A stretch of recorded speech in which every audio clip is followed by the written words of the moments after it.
Today's reading is from the Gospel of Luke.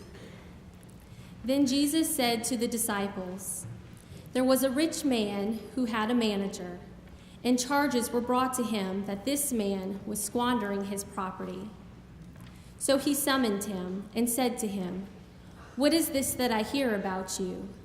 Give me an accounting of your management, because you cannot be my manager any longer.' Then the manager said to himself, 'What will I do now that my master is taking the position away from me? I am not strong enough to dig, and I am ashamed to beg. I have decided what to do so that, when I am dismissed as manager, people may welcome me into their homes.' So, summoning his master's debtors one by one, he asked the first, 'How much do you owe my master?' He answered, 100 jugs of olive oil.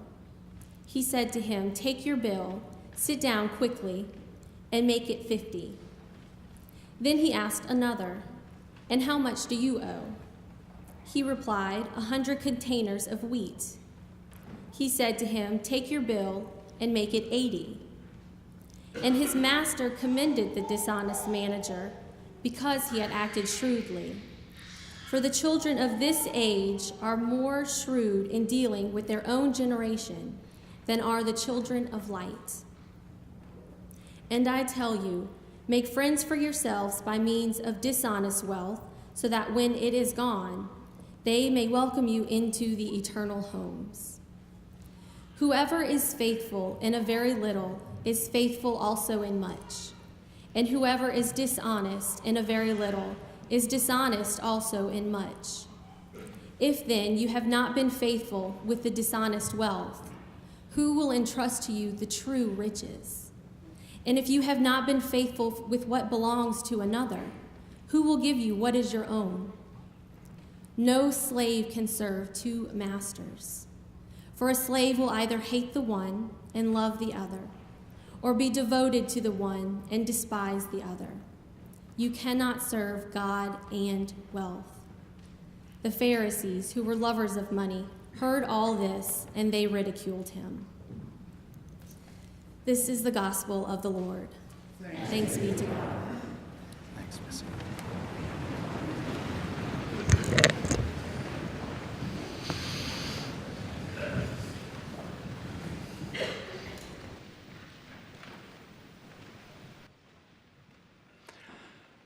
So if you were really listening to this reading, if you were really paying attention to this parable, I hope that your brow furrowed a little bit, and there was at least some part of you that said, "What? What is Jesus talking about? What is he talking about?" Bowen McCrae, who was the lay reader for our 8:30 service, called me on Wednesday and left me a message. I called him back and I said, "What's going on, Bowen?" He says, "I just got the scripture reading for this week," and he read it and he says, "I do not understand at all." So I told him, "Well, be sure you're in church on Sunday, and I will add to your confusion." Probably, right? But no, I hope that's not what I'm going to do. I hope I'm going to bring a little clarity to this parable. But this one's hard to figure out, right? It's about, we know it sometimes as the parable of the dishonest manager. And it seems as if God is saying to us, look, we should be con men, or we should be grifters, or we should go out and manipulate and be greedy. I mean, is that what God's trying to tell us in this parable? And I would suggest to you, no, that's not what Jesus is trying to tell us here. And that what we see in this parable, if we really, really take a close look at it, is that Jesus reveals to us the meaning and the purpose of this life. Pretty tall order, huh? I mean, he is Jesus. He reveals to us the meaning and the purpose of our time here on this earth. So you ready to dig in a little bit and see if we can figure this out? Ready? Okay. So we first have a manager who has been entrusted with his master's things. A manager who has been entrusted with his master's stuff. And if you know Jesus' parables, you know that this is a very common theme in Jesus' parables. There are multiple parables that start off with this kind of an idea. There's one we know as the parable of the vineyard, and it's about a man who owns some land. He owns a vineyard, and he sets up a wine press and a fence and all that. But then he does what? He goes off on a journey, and he leaves that vineyard in the care of some tenants. Okay, so there's this theme, right? There's another parable, and this is one that's a little more familiar to us, the parable of the talents, right? Which is another one where there is a master, there's a wealthy person who has some stuff, and he goes off on a long journey, and he entrusts some of his possessions to his servants, and he says, let's see what they're going to do with them, right? And here we have yet another one, this story of a rich man who has turned his possessions and turned his business over to a manager, and he's left the business in the manager's care. And so what do we learn here? You know, the truth of it is we often think of our stuff, I just already said it, right? We think of our stuff, we think of our lives, we think of our possessions as what? Ours. It's mine. It's mine. And the Bible is very clear to tell us, however, that that's not the case. It's not our stuff. If you think about it this morning, you woke up and you threw your feet off, you kind of turned over from your bed, and maybe you took a big yawn or a big breath of air, and that air is one of the things that makes it possible for you to live, right? Do you own that air? Is it your air? Trey, did you make the air? No, Trey didn't make the air. Anybody in here want to claim the air as their own, right? But it's an essential part of our lives, right? Think about the sun. It came up this morning, and the sun, I learned this in like 6th grade, right? It's a part of helping plants to create chlorophyll. Chlorophyll is an energy source. If we eat our vegetables, kids, if we eat our vegetables, we get to partake in the energy of the sun, right? And do I own the sun?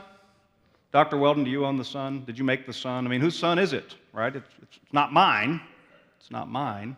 What about the gift of my body? My body's not mine. I mean, this earth is not mine. The trees are not mine. Everything I have, my intelligence, my intellect, my talents, all of it belongs to another. And Psalm 24:1 says it quite clearly who it belongs to. The earth is the, can you guess? Lord's. It's the Lord's, and all that is in it, and all who dwell in it. So this is a theme that we find throughout Jesus' teachings throughout the Bibles. I don't own my stuff or my life or all of it. God is the owner of it. God is the master, which makes me what? In biblical terms, we would say I was the steward of it. That's one way we talk about it. We might say I was a trustee of it, right? I'm managing somebody else's things. I like the way it talks about it in this parable. I'm the manager. I'm the manager of God's stuff. Okay. So we have this manager. He's been entrusted with his master's things, and we find out pretty quickly that he's not using it the way the master wants him to. Some charges are brought against him, and the master comes in. He says, "You're squandering what I've given you. You're squandering it. You're fired," he basically tells him. And this is when the manager sort of concocts this plan, right? So somehow between the time he finds out he's in trouble and the master coming to get the books and take the books away from him, the manager realizes, look, I don't know how to do plumbing, and I don't know how to program a computer, and this is the only thing I know how to do. And so what I'm going to do is I'm going to go out and I'm going to curry favor with other people using my master's stuff. I'm going to go out and I'm going to kind of win other people's favor. And that way when I'm fired, I'll have a place to go eat, I'll have a place to live. These people will take me in, they'll care for me. So he goes out and he gets the counting books, and he goes to the first person on the list, and the numbers don't really matter. But he goes up to the first person and he says, "Hey, how much do you owe my master?" And he says, "I owe him 800 gallons of olive oil." And the guy says, "Well, look, make it 400, and we'll call it even." Right? And of course, the client took that deal, right? Wouldn't you take that deal? And so he takes that deal. The man goes down the next place, and he goes, How much do you owe my master?" He says, "Oh, I owe him 1,000 bushels of wheat." And he says, "Well, make it 800. And just write down 800 real quick." So they're kind of cooking the books a little bit, right? So they're fixing this book, and the master, and this is what the manager does with the master's accounts. Now, if you were the master, how would you feel about this? How would you feel? You'd be angry about it, right? You'd be upset about it. You'd be furious. But that's not what happens here. And this is where, by the way, when you're in Jesus' parables and you get to one of those things where you go, "What just happened? That doesn't make any sense." That's when you need to pay extra close attention. What is going on here? Why is this manager commended for this behavior? So earlier in the scriptures, in a totally different book, in the book of Matthew, Jesus again talks to us about God's stuff and how we use God's stuff. And he says there are two kinds of treasure. There are two kinds of treasure. There's earthly treasure and there's heavenly treasure. Now, earthly treasure is easy to understand. You're going to get this very easily. Earthly treasure, moth can eat it, rust can destroy it, and people can steal it. Very simple. Very simple criteria, right? You and I have seen a lot of earthly treasure in the last 5 weeks. Where? The side of the road, in front of people's houses, piled up and ready for the big claw truck to come and get it. That's earthly treasure. It might also be our beauty, our youthfulness, our power, our influence. It's kind of fleeting, right? So there's that kind of treasure. Then there's this other kind. There's heavenly treasure. And this is a little harder to understand. This is a little more abstract. Jesus tells us heavenly treasure is eternal. Moths can't eat it. Rust can't get to it. And people can't steal it.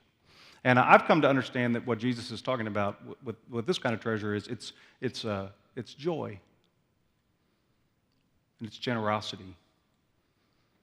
And it's compassion.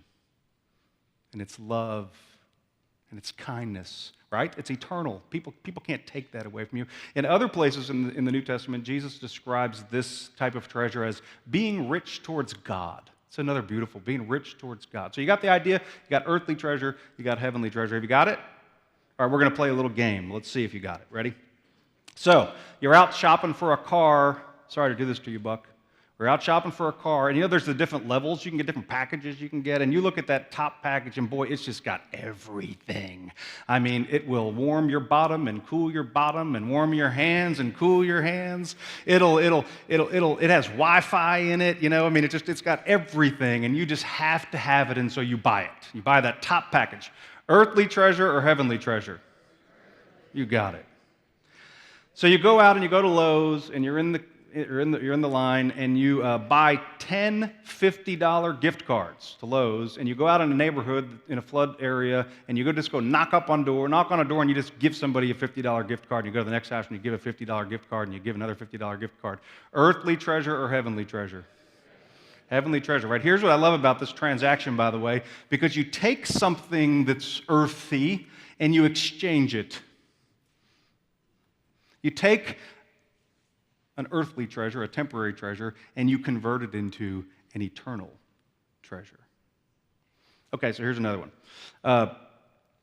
The new iPhone 7 came out, and you got to have it, even though it has no headphone jack. And you have a brand new iPhone 6 in your pocket, but you go out and you buy that iPhone 7. Earthly treasure or heavenly treasure? Okay. Wait a minute, you didn't sound very convinced. Earthly treasure or heavenly treasure? Okay, good. How about this? And we had some people here who did it. Tom's wife, Carol, did this. Taking a personal day or a vacation day, or taking off from school. These Lydia Patterson young people are going to have to go back, and they're going to have more homework to do. They took off school to come here to volunteer, to help people, maybe in flood relief, or maybe to go out and volunteer in some other way in the community, maybe to help out at your church or help out with some other organization that's doing good in the community. So you get the idea. You've sacrificed something. You've sacrificed a personal day or a vacation day or something, and you've exchanged it into service and love to others. Earthly treasure or heavenly treasure? Heavenly treasure. Good. I got one more for you. Ready? This one you're going to say is meddling, but that's what preachers are supposed to do sometimes. Okay, so you buy season tickets to all the LSU football games, and you use 100% of them on yourself, on your family, or your friends and your clients, okay? Earthly treasure or heavenly treasure? No, you'll get the point in a second. Earthly treasure, okay?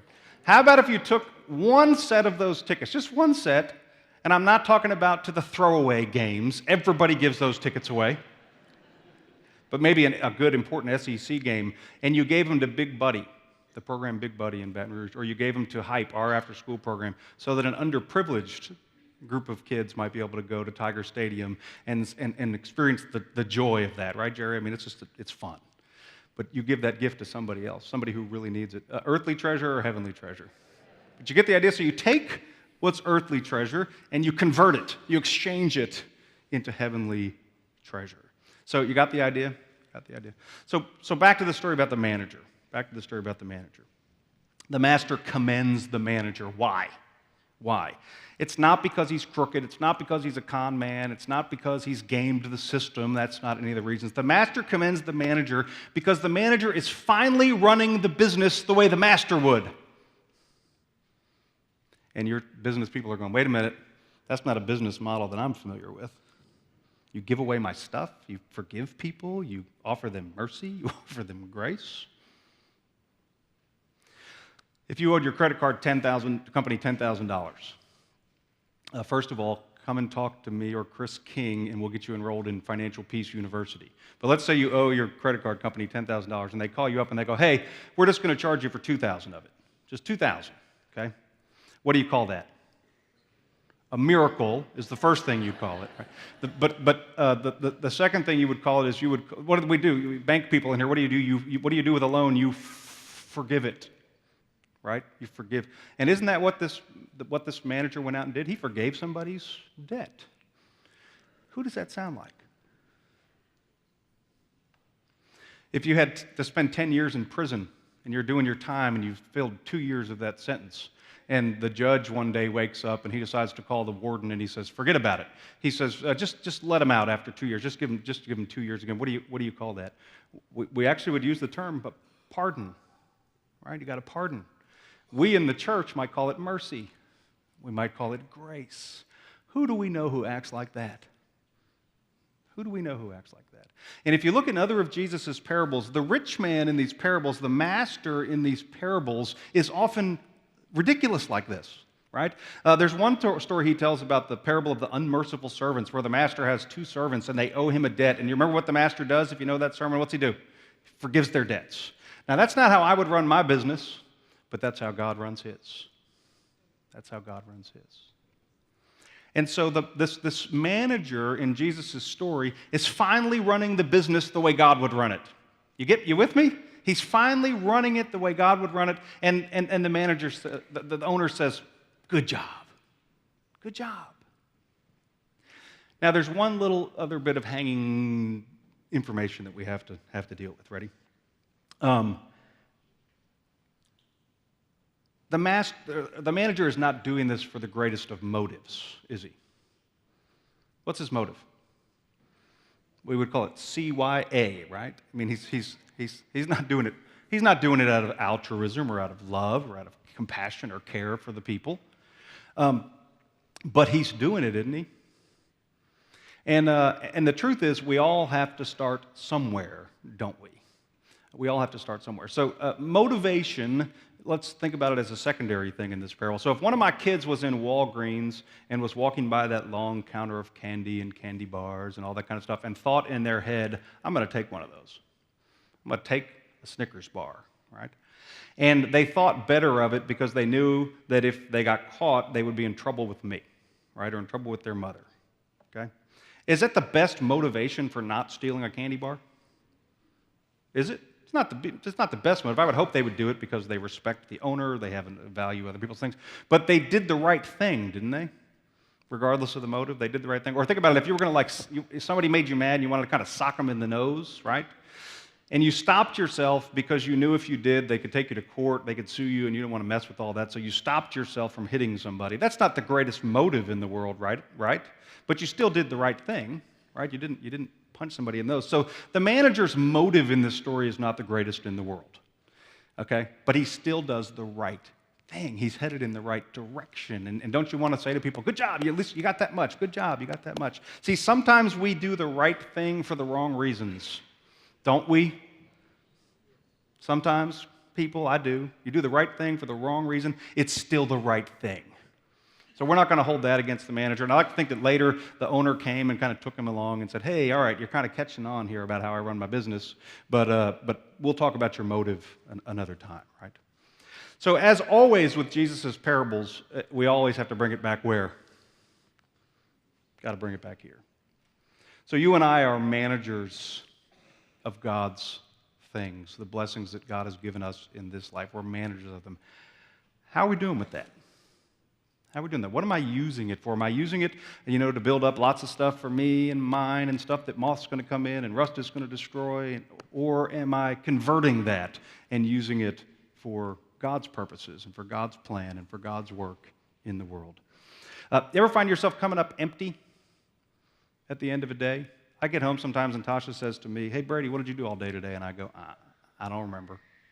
And I have to get my phone out and I have to look at my calendar and say, I went to this meeting and I went to that meeting, but did I do anything really of value? Did I do anything of value? Jesus is trying to point us to the real value and the real meaning of life in this parable. Earthly treasure, heavenly treasure.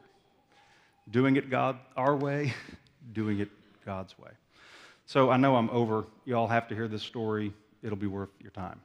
So last Monday, we've been doing a partnership with Hope Community United Methodist Church on Evangeline. Their church flooded and took on 2 feet of water. We've helped them to kind of gut their building, but we also realized in the neighborhood around there that there were a lot of people who were really hurting and in need. So we went out and we've done a couple of times where we've gone through and given food out and hot meals and cold water and other help in that neighborhood. And on Labor Day, I was out driving around. It was pouring down rain on us. And we came by one house where I met a woman named Vanessa. And I went up to Vanessa and I brought her some food and I brought her some water. And there was just something about Vanessa. You ever have one of those people you just meet where there was just a connection? Like I just felt a connection right away. And so we gave the family some food, gave them some water, and I left that place and I couldn't get Vanessa out of my heart or off my mind. Vanessa had a lot of kids around her, by the way, and her mom and dad.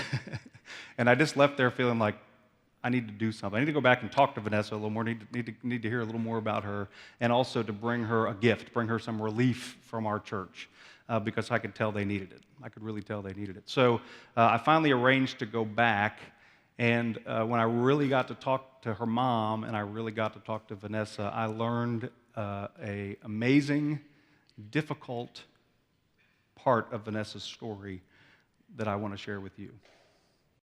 In the weeks after the South Louisiana flood, teams from First Methodist Church, together with Hope Community Methodist, provided meals and water to flood survivors in North Baton Rouge. While walking down Shelley Drive, Reverend Witten met Vanessa, and he met Vanessa's mom and dad and her beautiful children. For the next 10 days, Reverend Witten couldn't stop thinking of this mom who was unemployed and looking for a job, children who had to evacuate after the flood. He could not stop thinking of a family that remains in need. And there was an undeniable calling from God to do something more, to offer some sort of relief. On the day Reverend Witten came to give her that relief, he learned of a dark and tragic past. That day, I was asking where my children was, and nobody would answer. In 2000, fire destroyed Vanessa's sister's home. Her mother was inside caring for the children, and 6 of them died. The fireman, his name was Nicholas, and he didn't answer me, and my mom didn't answer, and I kind of knew. That day I had 8 children there and I saw 2 of them. After that, I was angry with God.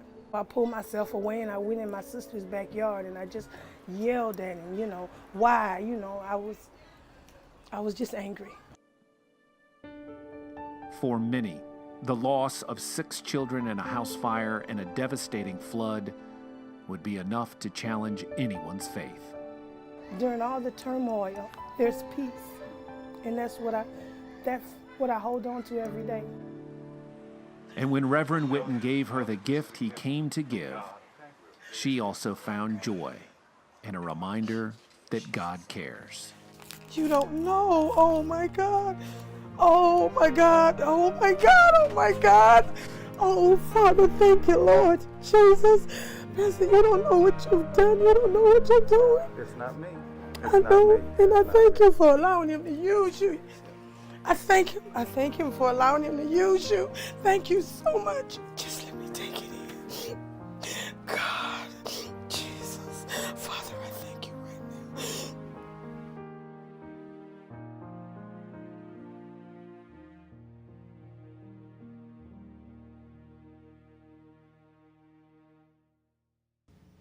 now. That day didn't come up empty for me, and I'll never forget it.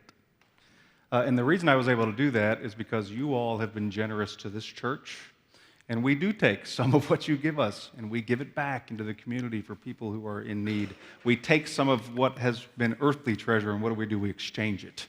We exchange it for heavenly treasure. And so the challenge I have for you this week is this: to think about, how are you using what God has given you? What are you using it for? Live your lives in such a way that the master will one day look at you, his manager, and he will commend you. He will commend you because of how you have used what you've been given. And before I close, I want to introduce you. Vanessa is here this morning with her family. Will you just come?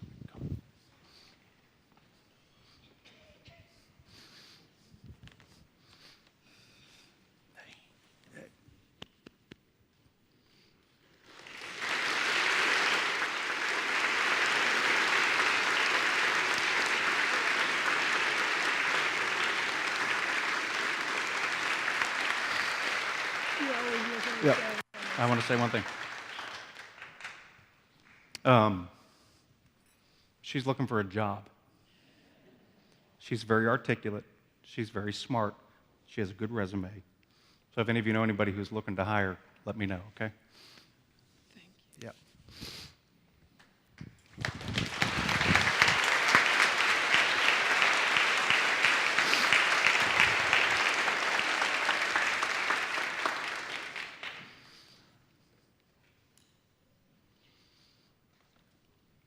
Let's stand for our closing prayer.